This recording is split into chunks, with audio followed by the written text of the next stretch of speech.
Председатель Верховного суда Таджикистана Шер Мухаммад Шохион на пресс-конференции в Душанбе 14 июля сообщил, что за первое полугодие 2022 года судами Таджикистана рассмотрено 5508 дел и не вынесено ни одного оправдательного приговора.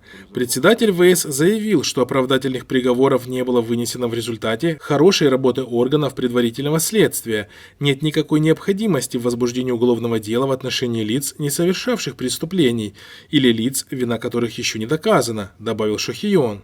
Правозащитные организации и наблюдатели регулярно подвергают критике судебную систему и следственные органы Таджикистана за их работу. По официальным данным, в 2020-2021 годах судами Таджикистана были вынесены приговоры по примерно 22 тысячам уголовных дел, из которых только 12 были оправдательными. В Таджикистане правоохранительные органы в ходе предварительного следствия особо не утруждают себя установлением истины. Для них важен результат по раскрываемости, поэтому они прибегают к любым доступным методам для получения признания у задержанных, что и становится главным доказательством для вынесения приговора.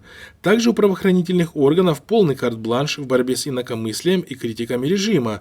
В этом направлении можно быстро сделать карьеру, и поэтому фабрикация уголовных дел с получением признаний посредством жестоких пыток очень распространены, а в судах уже не рассматривают, каким путем добыты эти признания. Судьи назначаются решением президента страны, и, конечно же, они должны оправдать свое назначение, говорит знакомый с ситуацией в правоохранительных органах собеседник Хабархо из Душанбе.